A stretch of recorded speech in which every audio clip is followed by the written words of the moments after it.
Ne nous livrons pas à l'impureté sexuelle. Ne nous livrons pas à l'immoralité sexuelle.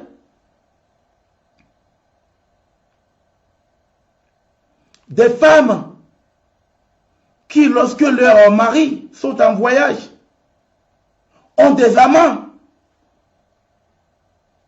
avec qui, dans les bras desquels elles se retrouvent. Et au retour de leur mari, c'est comme si de rien n'était. C'est de la fraude, c'est de la tricherie. C'est un péché mortel. C'est un péché mortel, bien-aimé dans le Seigneur.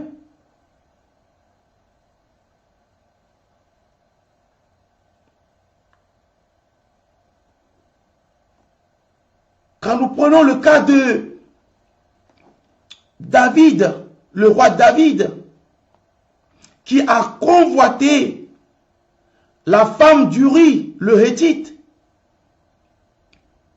Bathsheba, et David s'est couché avec cette femme parce que David fut attiré par la beauté, la figure de cette femme. David fut attiré par la figure de cette femme.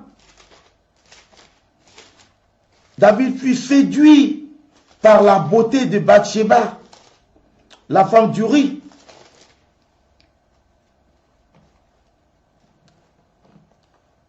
Je vais lire un passage dans 2 Samuel chapitre 11, à partir du verset 2.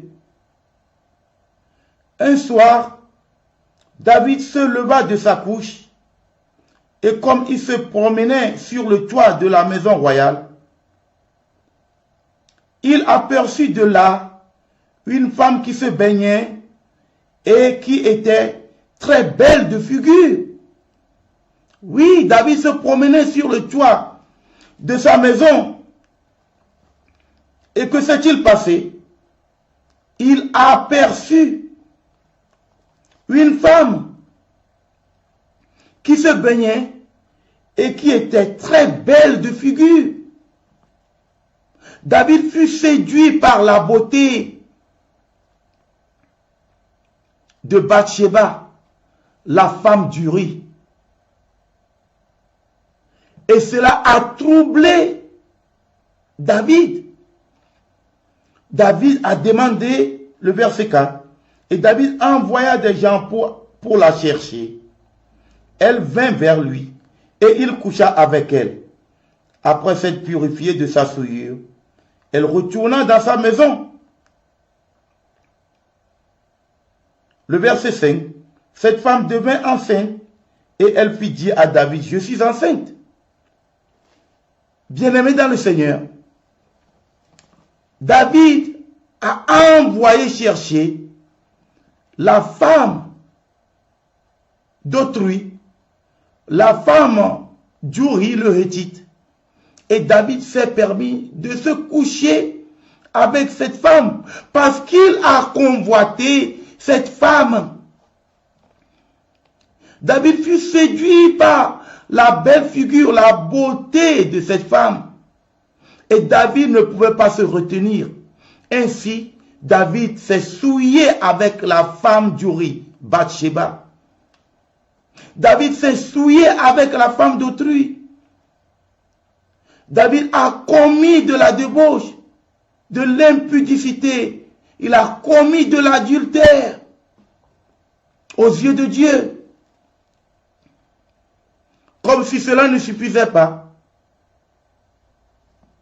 David cherchait par quel moyen maintenant se débarrasser de la responsabilité de cette grossesse. De la responsabilité de cette grossesse. Pour cela, David va entreprendre plusieurs démarches.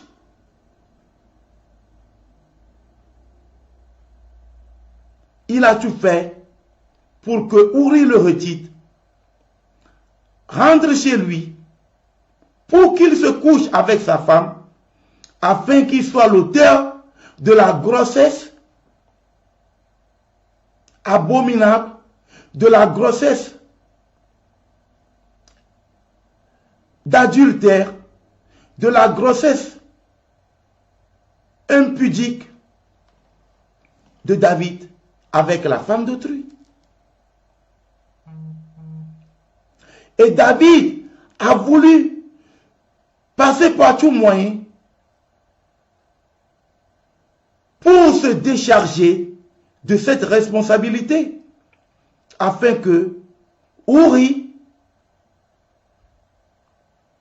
soit l'auteur de cette grossesse dont il n'est pas. David a passé par tout moyen pour amener Uri à rentrer chez lui.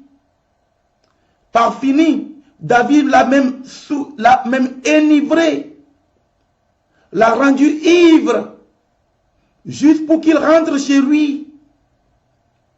Mais Uri a refusé de rentrer chez lui.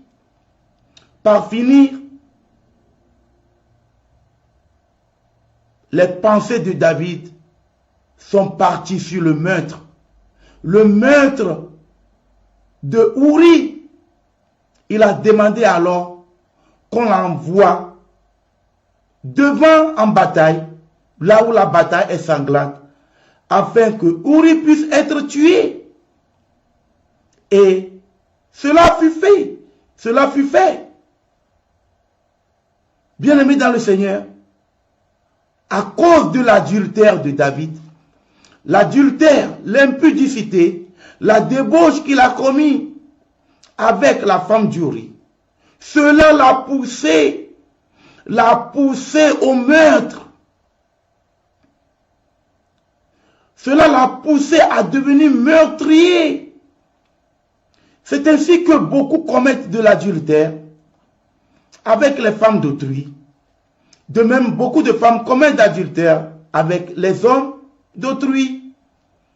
Et pour que cette vérité ne sorte pas, ils cherchent des moyens pour éliminer leur conjoint ou bien leur conjointe. Voilà jusqu'où l'adultère, l'impudicité, la débauche peut conduire un homme.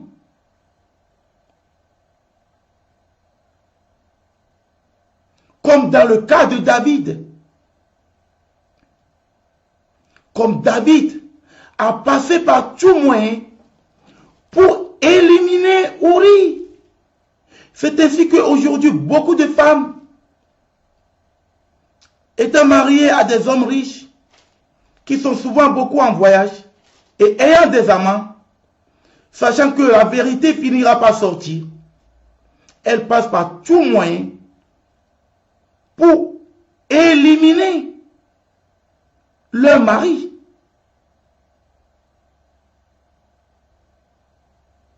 Certains même payent des tueurs afin qu'on tue leur mari. Il y a beaucoup de ces scènes qui sont très fréquentes en Amérique et aussi ici en Europe. On passe par tout moyen pour éliminer le mari. Ou soit c'est le mari qui passe par tout moyen pour éliminer la femme, afin que la lumière ne vienne pas. Mais ce que beaucoup oublient, c'est que Dieu les voit.